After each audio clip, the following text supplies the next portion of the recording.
자, 이제 말씀 보시겠습니다. 창세기 1장 26절부터 27절 19약 성경 2면입니다. 다 찾으셨죠?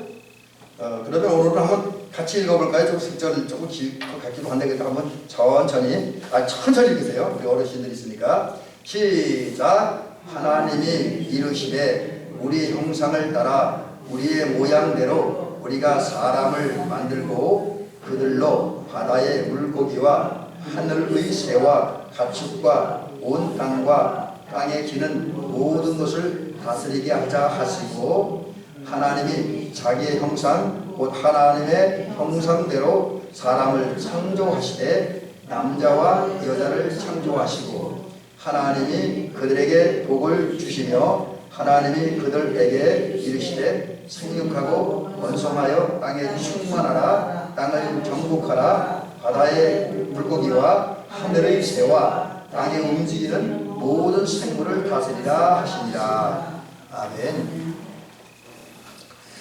오늘은 그래서 이제 좀 정리를 하느라고 하다 보니까 이제 앞부분만, 그래서 오늘 창조에 대한 이야기만 좀 하도록 합니다.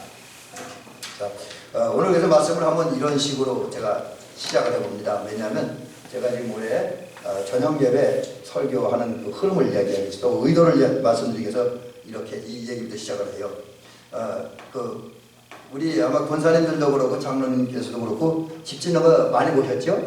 근데 집을 지으려면 예를 들어서 기초공사부터 시작해서 중간검사까지 과정 하나하나가 잘 거쳐야 되잖아요. 그래서 벽돌 한 장 하나하나 다 정성껏 성의껏 정확하게 쌓아야 되잖아요. 만약에 그 집을 짓는 과정 중에서 벽돌 하나를 잘못 넣는다고 하면, 아니면 기둥 하나를 잘못 쓰면 그 집에 심각한 문제가 생기잖아요. 그래서 집을 잘 지으려면 기초공사부터 시작해서 마지막 그 중간공사 받는 그날까지 그 설계도에 의해서 그 설계도대로 철저하게 지어져야 된다.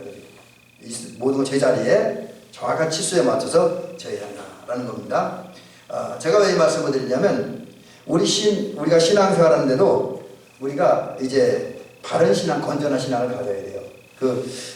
어떤 면에서 제가 이제 다른 목사님들이나 어떤 열심히 있는 분들하고는 다른 생각의 이야기를 하는 경우가 있는데, 우리는 보통 이제 잘 믿는다, 뭐 그런 얘기를 많이, 잘 믿는 게 좋다 그러는데, 저는 개인적으로 잘 믿는다는 것보다는 바로 믿는다는 말 더 강조하고 싶어요. 또 저희가 이제 목사잖아요. 근데 여러분은 제가 어떤 목사가 되기를 바라는지 모르지만, 저는 좋은 목사가 되기보다는 바른 목사가 되고 싶어요. 그래서 교회 치리도 성경적으로, 또 우리 감리교회 법적으로 바르게 치리하고, 말씀도 비록 감동이 좀 떨어지고 다른 사람 좀 은혜가 안 된다고 할지 몰라도 성경적으로 바르게 선포하고 있습니다. 그래서 제가 이제 그것 때문에 그냥 성경을 은혜가 돼도 그대로 전하지 않고, 또 다른 서적과 또 다른 신학자들이나 이제 어떤 목사님들과 비교하면서 해요. 왜냐하면 내가 은혜 된다고 막 하다 보면 자체도 이상한 쪽으로 갈 수도 있거든요. 그래서 바른 걸 생각하다 보니까 이제 그런 게 많이 합니다. 그리고 또 요즘에 올해는 제가 이제 설교 흐름들이 전부 다 낮 예배도 그렇고 저녁 예배도 그렇고 수예배도 그렇고 일정한 흐름이 있어요. 예를 들어서 주일날 낮에는 지금 이제 그 팔복까지 얘기를 하잖아요. 그래서 이제 하나님 나라에 대한 얘기 주로 많이 합니다. 계속해서. 그리고 이제 팔복의 산상수훈, 저녁에는 이제 교리 가지고 얘기를 하고 있고요. 그리고 이제 수요일날은 성막으로 예수를 말하는 성막하고 있습니다. 물론 성막은 전에도 한 번 했지만 이것은 좀 다른 각도에서 성막을 얘기했는데, 이런 것들이 제가 왜 이런 것 지으라면, 우리 신앙의 집을 건전하고 튼튼하게 지어야 되겠다, 또 바르게 지어야 되겠다, 이런 입장에서 좀 어떻게 감동이 떨어질 수 있고, 좀 그 말씀도 흥분이 될 때 기쁨이 줄어들 수 있지만 바르게 하는 게 더 좋겠다 하는 생각이 들어서 요즘 이제 그런 식으로 우리 설교 계획서를 지금 짜고 진행 중에 있습니다. 그래서 지금 감리교 교리를 생각하는데, 지금 우리가 그 앞부분에 했던 걸 잠깐 짧게 정리를 해드릴게요. 왜냐하면 이게 하다 보면 앞에 거 다 읽어보고 뒷것만 생각날 수 있으니까 저는 규정을 이루기 위해서 앞에 걸 말씀드립니다. 지금 우리가 오늘까지 감리교 교리, 우리 신앙의 집을 짓기 위해서 감리교 교리를 생각하는데 3시간이 있어요. 3시간. 첫 시간에는 감리교회를 향한 하나님의 뜻이 무엇인가, 이제 그 말씀을 드렸는데, 그때 여러 가지 얘기가 있지만 가장 중요한 얘기는 그거였어요. 우리 감리교회를 향한 하나님의 뜻은 성결적 삶을 선포해야 돼. 성경적 선교를 선포해야 된다. 그러면 성경적 선교를 선포한다는 게 뭐냐? 얘가 여기 원고에도 여러 가지 써놨는데 그거 다 얘기 골아프니까 간단하게 그 복음을 전하는 거라고 했어요. 근데 복음을 전하는 데는 그냥 전도만 생각하는 게 아니라 그 복음을 전하는 데서 필수 전제 조건이 있습니다. 아무리 열심히 전도를 해도 그리고 전도에서 많은 영혼 사람들이 교회에 불러들였다고 해도 그 전제 조건이 없으면 안 돼요. 의미가 없습니다. 그게 뭐냐면 사랑입니다. 사랑. 우리 고린도전서 13장에 보면 다른 것이 다 있다 할지라도 사랑이 없으면 아무것도 아니라 했잖아요. 울리는 깨가리라 했어요. 그리고 어떤 이단은 성경도 약간 바꿔서 해석을 해서 논란이 되기도 했었습니다만 그 고린도전서 13장 13절에 보니까 뭐라고 되죠? 그런즉 믿음, 소망, 사랑 이 세 가지는 항상 있을진데 그 중에 제일 뭐라고 그랬어요? 믿음이라고 안 그랬습니다. 사랑이라고 그랬어요. 실제로 우리가 영적 세계에서 보면 믿음은 우리가 하나님 나라 가는 데까지 필요해요. 근데 우리가 영원한 하나님 나라에 가면 믿음은 사라집니다. 사랑만 남아요. 그 제 얘기 아니라 고린도전서 13장의 얘기입니다. 그래서 우리가 전도할 때 항상 전제 조건이 뭐냐면 위로는 하나님을 사랑하고 옆으로는 사람을 사랑하는 그 마음 가지고 전도해야 된다는 거지요. 그런 삶을 사는 것이 하나님 감리교회를 향한 하나님의 뜻, 곧 성결적 성결을 선포하는 삶이다. 이렇게 정의합니다. 그 다음에 두 번째 시간에는 하나님에 대한 이야기를 말씀드렸습니다. 그래서 이제 제가 그때는 뭐 사도신경에 나타나는 하나님의 모습, 그 다음에 우리 주의 기도문에, 그건 흔히 말하는 주기도문에 나타나는 하나님에 대해서, 또 우리 감리교 신앙 고백서에 나오는 이제 하나님의 모습, 그리고 이제 또 웨슬레 목사님이 가르쳐준 하나님의 모습을 얘기하는 공통점은 하나님은 창조자다, 섭리자다, 전능자다, 유일하신 분이다, 거룩한 분이다, 영광스러운 분이다, 아버지다. 이게 하나님이다. 이렇게 말씀드렸고요. 그 다음에 이제 지난주에는 여선기 헌신 예배 드렸고 고전주에 삼일체 하나님, 성부, 성자, 성령 하나님은 같은 분이다. 이제 그 얘기를 드렸습니다. 자, 오늘은 이제 거기에 의해서 창조에 대한 이야기를 드리는데 오늘 창조에 대한 이야기를 드리면 두 가지 말씀을 드리려고 그럽니다. 우선 창조주 하나님에 대한 얘기를 먼저 하려고 해요. 특별히 여기서는 하나님이 세상을 창조한 목적, 그리고 하나님이 창조된 사람들과 인간은 어떤 존재인가. 여기서는 이제 흔히 요즘 이제 세계사 속에서 학생들이나 학자들이 많이 말하는 인간은 선한 존재냐, 악한 존재냐. 이것 좀 얘기를 해보려고 해요. 근데 어떤 사람들 대부분 좀 인간을 좀 부정적으로 보더라고요. 죄졌다 해서 악하다고 보는 그런 경향이 있는데 그 부분에 대한 얘기를 하나 하고요. 그 다음에 하나님의 형상대로 창조됐다 그랬어요. 그래서 오늘은 이미 몇 번 말씀드리기도 했는데 들은 분도 있고 또 못 들은 분도 있을 거예요. 근데 하나님의 형상이 우리 얘기인데 하나님 주신 형상 세 가지가 있다는데 그 세 가지에 대한 이야기를 하고 그 다음에 이제 오늘은 그 얘기를 안 드린 타락에 대한 이야기를 하면 하나님의 세 가지 형상 중에서 하나는 회복이 가능한데 또 하나는 정말 그러나 다른 하나는 우리가 세상에 사는 동안은 전혀 회복할 수 없는 하나님의 형상이 하나 있습니다. 그거까지 오늘 다음 주에 말씀드리고 오늘 세 가지 하나님의 형상에 대한 말씀드리면서 가장 귀한 하나님의 형상이 무엇인가 요까지 소개를 해드리겠습니다. 자, 먼저 하나님의 창조에 대한 이야기, 또 이 세상 만물을 창조한 하나님에 대한 이야기를 들려드리겠습니다. 여러분, 우리 아까 제가 하나님에 대한 얘기를 사도신경이라든지 이런 데서 나타난 바를 말씀드렸는데 하나님은 창조주입니다. 창조주이죠. 그것을 증명하는 말씀이 창세기 1장 1절. 태초에 하나님이 천지를 창조하시니라. 사실 태초라는 말이 가장 관심사가 많이 가는 단어이긴 한데 태초라는 말은 해석하기 어려워요. 이제 원래 말 뜻은 처음이다 뭐 이런 얘기가 있는데 그럼 언제 세상이 시작되었느냐 그걸 말하기 어렵거든요. 그래서 태초라는 말은 해석하기는 어렵습니다. 어쨌든 아무것도 만들어지기 전에 창세기 1장에 보면 흑암이 있고 수면에 물이 흐르는 그때에 세상에 아무것도 없었다는 얘기죠. 그런 때에 하나님이 천지를 창조하셨습니다. 하늘과 땅을 창조하셨죠. 이 창조했다는 말을 보니까 그런 의미가 있더라고요. 여기 제가 주석을 보니까 그렇게 해석을 하셨어요. 과거와 현재를 딱 자르듯이 전에 없던 새 것을 만들어내는 것. 그리고 그 새 것이 존재하게 하는 것, 그것을 창조다 이렇게 이야기를 하고 있습니다. 네, 그렇죠. 하나님은 아무것도 없는 상태에서 창조를 하셨잖아요. 방법은 말씀으로. 그래서 하나님이 말씀하실 때마다 하늘이 생기고 땅이 생기고 물고기가 생기고 나무가 생기고 또 뭐 이제 사람이 생기고 그랬잖아요. 그 하나님이 창조하기 전과 창조한 후는 이 우주의 모습이 전혀 달라졌다는 거죠. 아무것도 없는 상태에서 뭔가가 있게 됐고 거기서 뭐 어떤 새로운 역사가 시작됐습니다. 이게 창조다라는 것이죠. 근데 그러면 하나님의 창조는 그리고 그 다음에 하나 더 얘기할 게는 하나님은 창조한 것으로 끝나는 것이 아니라 창조한 만물들을 그대로 유지대로 지키셨습니다.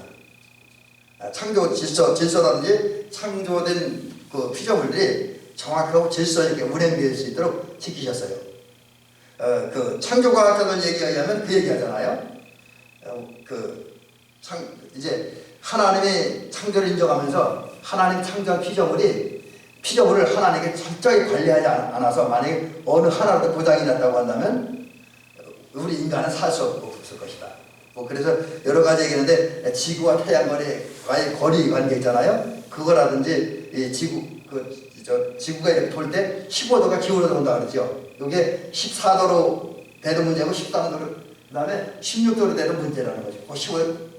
계속 유지해야 되는데 지금 수만 년이 지났는데 지금까지도 이게 한치의 고장도 없이 철저하게 움직이고 있고 이게 천지 만물을 창조하신 다음에 지탱하시고 지키시는 하나님의 은혜다라는 것이죠. 여러분 대단한 거예요. 우리가 아무리 좋은 물건도 쓰다 보면 고장이 나잖아요. 그죠?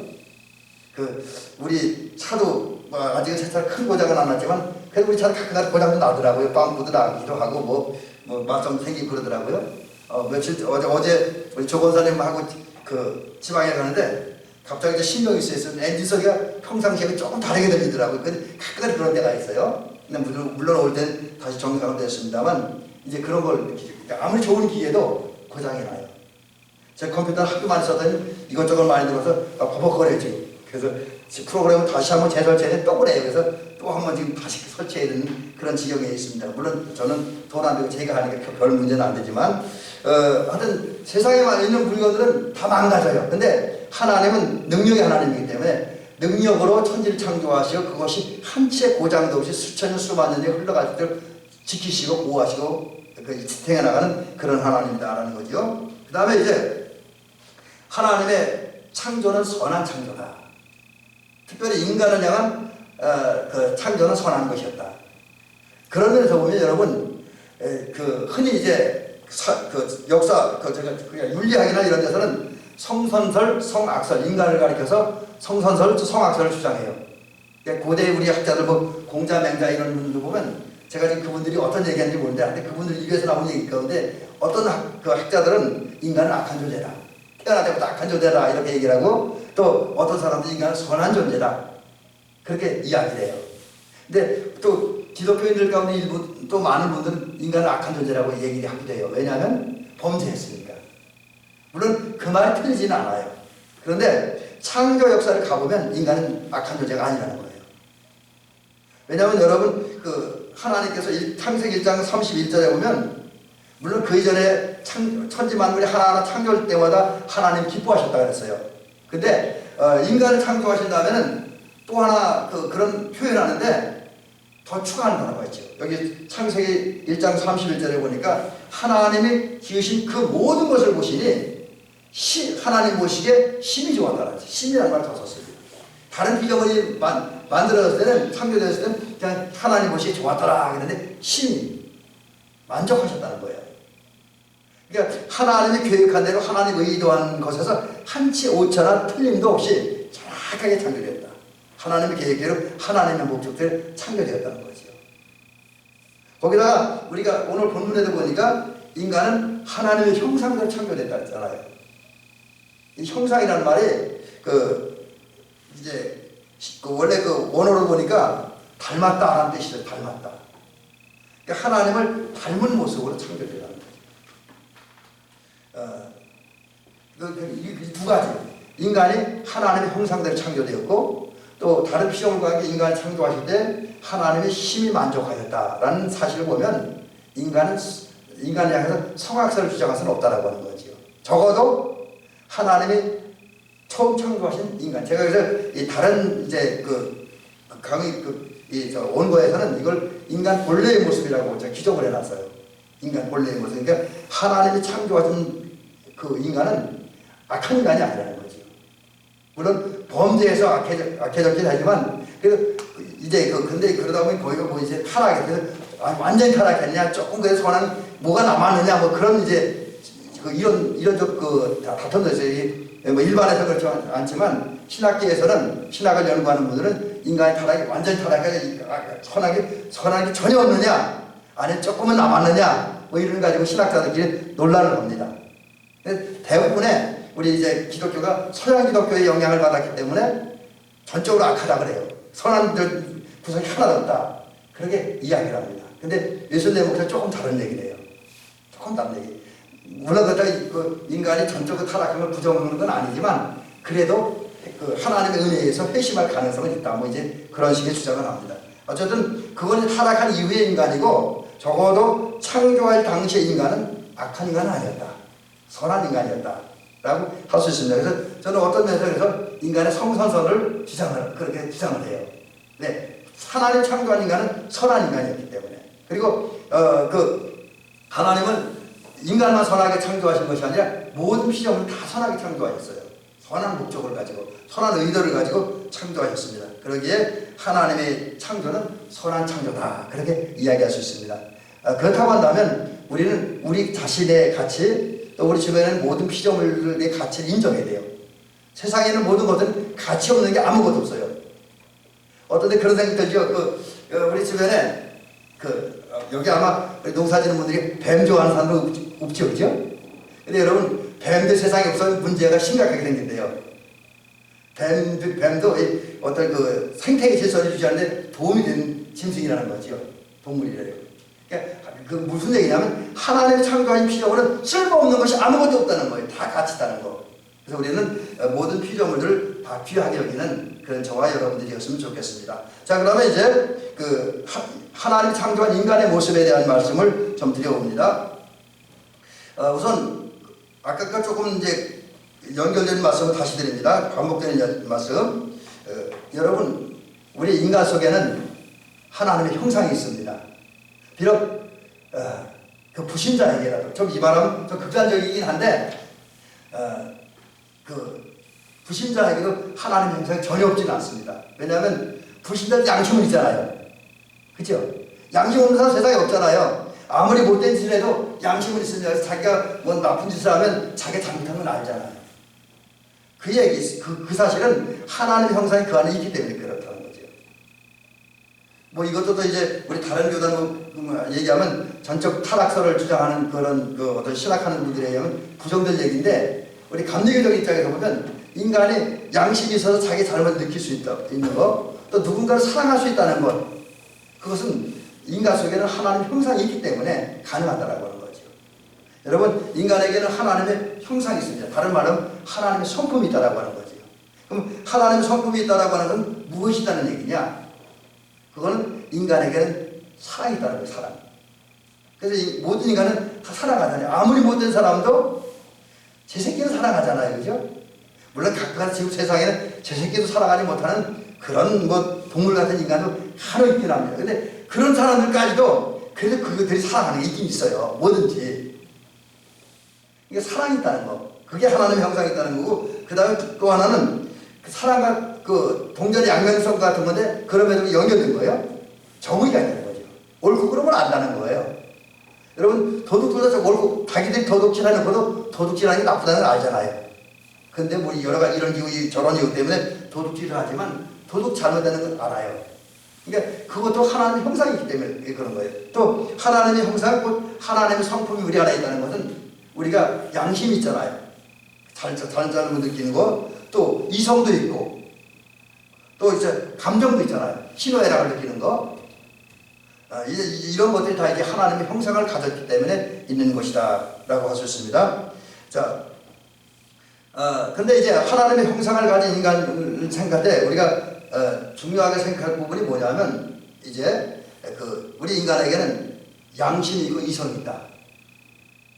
양심이 있고 이성이 있다. 근데 이제 언젠가 제가 올해는 그러니까 기계획을 안 잡아놓은 것 같은데 그 양심이 우리는 사실 성경 역사만 강조하다 보니까 양심을 조금 소홀히 하는 그런 경향들이 있어요. 근데 우리 성경에도 선한 양심에 대한 이야기를 많이 하고 있습니다. 선한 양심은 어떤 장점이 있냐면 우리로 하여금 성령의 역사에 민감하게 만듭니다. 선한 양심을 가진 사람들이 성령의 역사에 민감하기 때문에 자기 죄를 느끼고 하나님의 은혜를 느끼고 하나님의 사랑을 느낄 수가 있습니다. 그 이성이 양심이 그런 면에서 중요한 거고, 또 이성이라고 하는 것은 바른 생각을 할 수 있다는 거예요. 바른 판단할 수 있다는 거죠. 사물을 보고 바른 판단할 수 있는 능력인데 이런 양심 두 가지 특징인 양심과 이성이 특별히 하나님의 형상을 가진 우리에게 있다. 그래서 여러분 우리는 그 양심적인 삶을 살아야 되고 생각하는 삶, 이성 있는 삶을 살아야 됩니다. 우리 신앙도 생각하면서 과연 어떻게 사는 것이 성서적이고 어떻게 사는 것이 거룩한 삶이고 어떻게 사는 것이 하나님의 합한 삶인 것인가 하는 것을 늘 생각하며 살아야 돼요. 막 살면 안 됩니다. 성도는 생각을 많이 해야 돼요. 근데 요즘 많은 사람, 지난번에 우리 장로님 속회 공부하면서 속회 예배 시간에 그런 말씀하셨습니다만 현대인들에게 특히 젊은이들에게 뇌가 없다는, 머리가 없다는 얘기를 하잖아요. 저희들 그 전에 저희 목욕 교수님하고 같이 공부하는데 그분이 그러더라고요. 내가 우리 대학교에서 아이들 가르쳐 보지만 요즘 아이들은 뇌가 없는 애들이 없대요.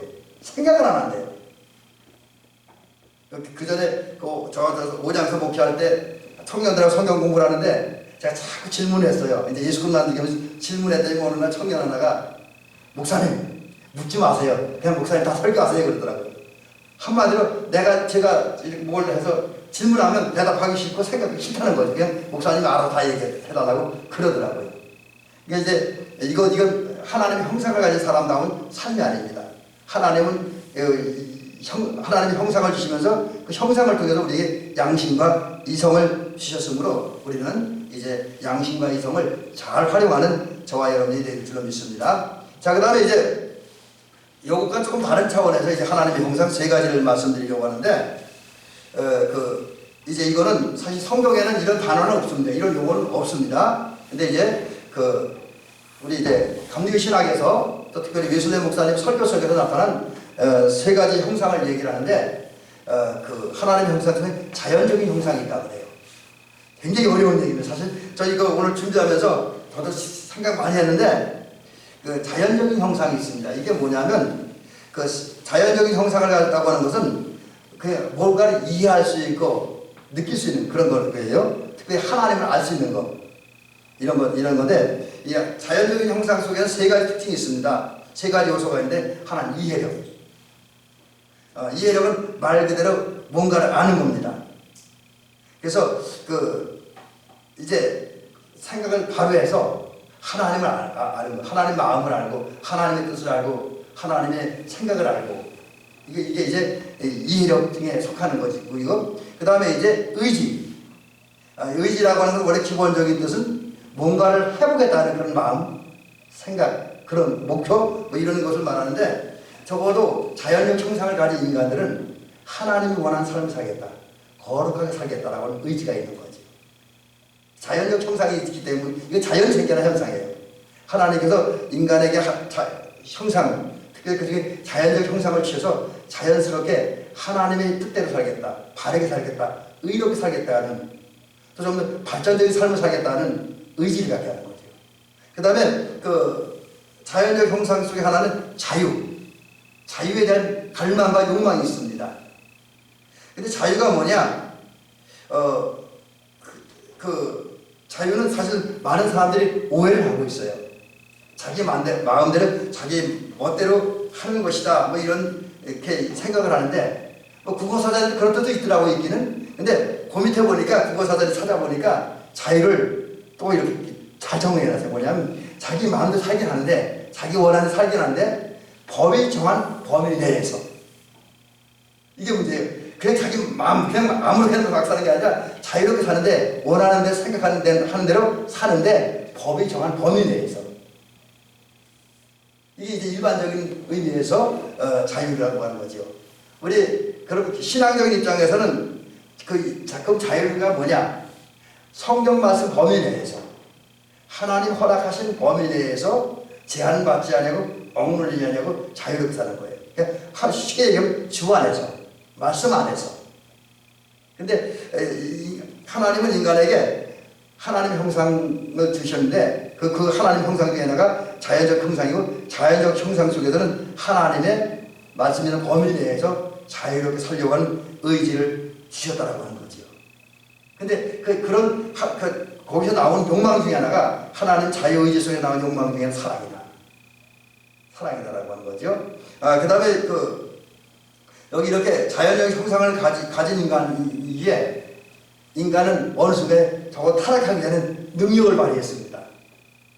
이해력이 있고, 이제 의지가 있고, 자유로운 어떤 거룩한 욕망들이 있는데, 이게 큰일 했습니다. 그래서 우리 창세기에 보면 천지 만물을 창조하신 하나님이 아담을 불러놓고 당시 창조한 피조물들의 이름을 짓게 하셨잖아요. 근데 이때 자연적 형상을 가진 인간이었기 때문에, 곧 이해력을 가지고 있었기 때문에 하나님 창조하신 피조물의 특징을, 그리고 어떤 기능을 정확히 이해하고 거기에 합당한 이름을 지어줬다는 거죠. 그러니까 하나님의 형상을 가진 인간이기 때문에 사물을 보고 바로 판단하고 거기에 합당한 이름을 짓는다든지 바른 용도에 맞게 바르게 사용할 수 있는 능력이 있다는 거죠. 그러니까 이렇게 하나님의 형상을 가졌다는 것은 대단한 특권이 있다고 하는 거죠. 그 다음에 이제 두 번째는 정치적인 형상이 있습니다. 정치적인 형상. 사실 자연적 형상에 대해서는 성경에서 그렇게 많은 근거 자료를 찾기가 쉽지 않은데, 정치적인 형상을 가진 이 말 속에는 성경적 근거가 분명히 있습니다. 예를 들면 그 중에 하나가 오늘 우리가 창세기 1장 26절부터 28절까지 읽었잖아요. 여기 28절에 뭐라고 되어 있습니까? 하나님이 그들에게 복을 주시며 하나님이 그들에게 이르시되 생육하고 번성하여 땅에 충만하라. 여기까지 그냥 넘어간다 그래도 땅을 정복하라. 바다의 물고기와 하늘의 새와 땅에 움직이는 모든 생물을 다스리라. 이게 하나님 인간에게 정치적인 권세예요. 그러니까 적어도 우리 인간들이 세상의 모든 피조물을 관리하고 통제하고 다스릴 수 있는 것은 정치적인 형상이 있기 때문에, 정치는 관리하고 다스리는 것, 지배하는 것 아닙니까? 이걸 할 수 있기 때문에 하는 거죠. 그 다음에 시편 8편 6절부터 8절 사이에도 이런 말씀이 있습니다. 주의 손으로 만드신 것을 다스리게 하시고 만물을 그 발 아래 두셨으니 그 모든 소와 양과 들짐승이며 공중의 새와 바다의 물고기와 바닷길에 다니는 것입니다. 이게 세상 모든 것을 다스릴 수 있게 하는 거야. 그러니까 인간에게는 세상의 모든 피조물들을 다스릴 수 있는 그런 권세를 주셨습니다. 그래서 이거를 이제 좀 더 정치적 용어로 해석을 하면 만물의 통치자, 만물의 관리자로 인간을 세우셨고, 또 하나님은 인간의 위치를 높이셔서 모든 피조물들을 그게 새든 짐승이든 다 인간의 발 아래, 인간보다 낮은 위치에 두셨다고 하는 거죠.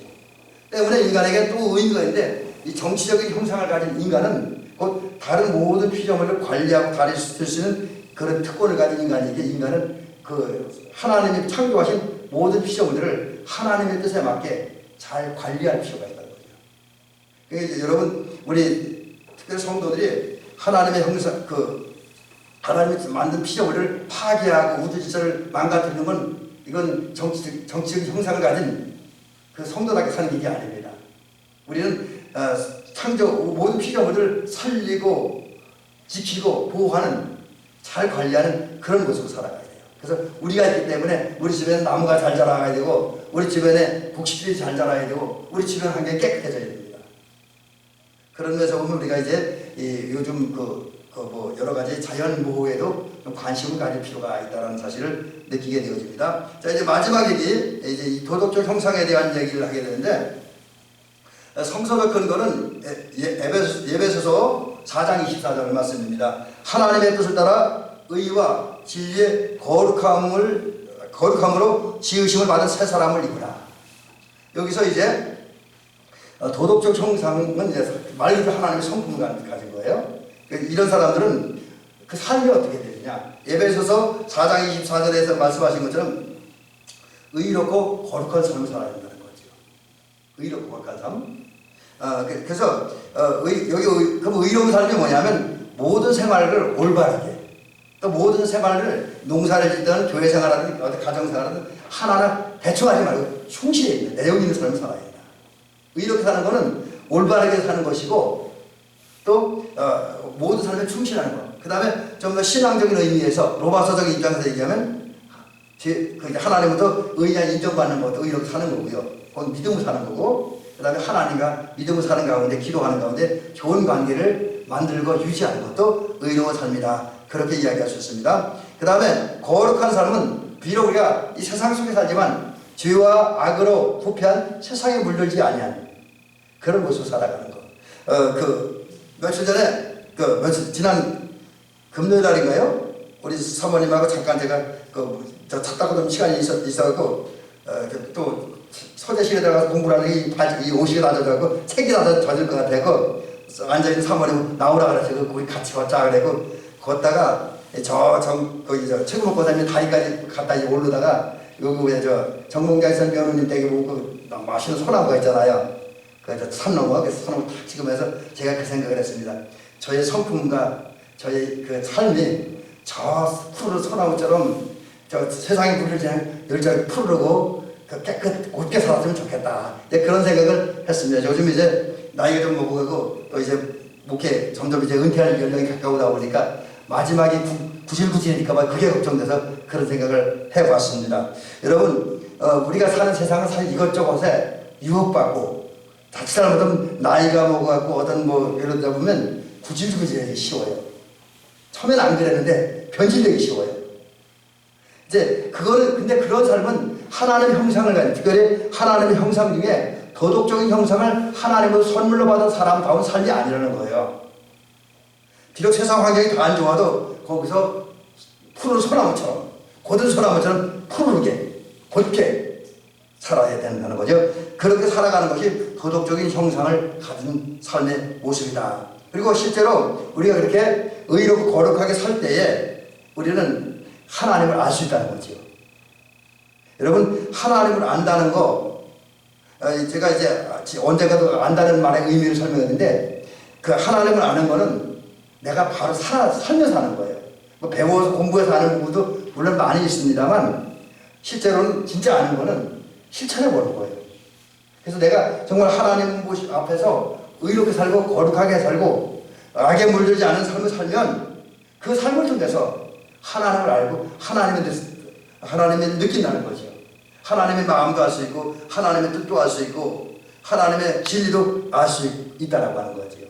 물론 여기에 헌신도 더 많은 것을 얻게 되겠고요. 또 실제로 아담과 하와는 낙원 곧 타락하기 전에 하나님 창조하신 에덴 동산 살 때 하나님의 형상이 그대로 남아 있었잖아요. 자연적 형상도 도덕적 형상도 정치적 형상도 남아 있었기 때문에 그 모습을 가지고 살다 보니까 그가 살고 있는 주변에 하나님의 아름다운 모습을 보여줄 수 있었다라고 하는 거죠.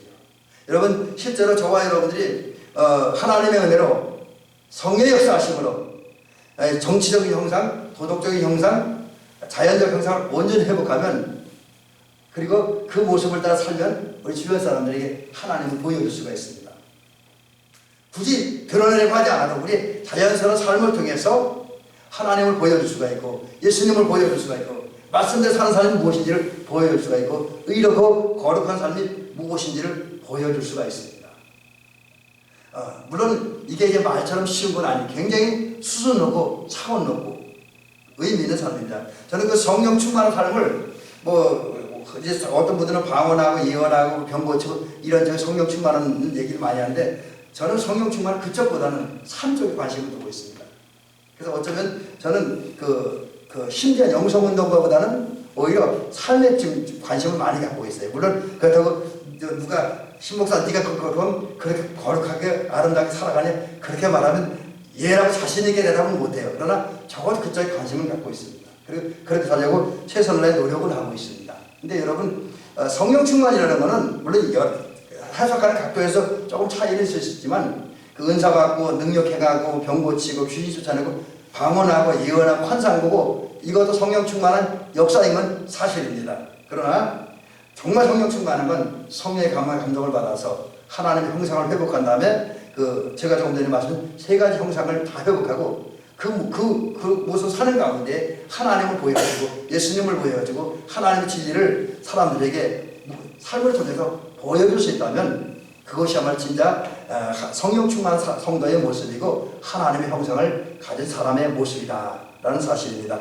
여러분, 그러므로 오늘 우리에게 중요한 것은 하나님이 우리에게 하나님의 형상을 지었습니다. 그런데 어느 순간 우리의 선배들이 또 아니면 우리들이 하나님 앞에 죄를 범함으로 이것을 잊어버렸습니다.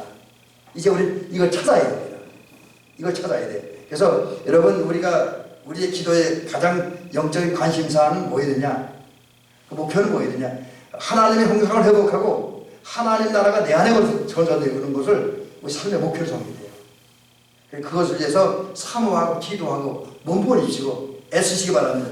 그러면 그런 과정 속에서 하나님은 어느 순간에 우리에게 은혜를 주셔서 우리가 웨슬레이 목사님 같은 회심의 역사, 중생의 체험의 역사를 경험하게 될 것이고, 그러면 우리 성령 충만한 사람, 하나님의 형상을 회복한 사람에 대해서 정말 사람들에게 하나님을 보여주고 또 하나님 같은 하나님의 백성답게 사는 은총이 되는 줄로 믿습니다. 이런 은혜가 있기를 주의 이름으로 축원합니다.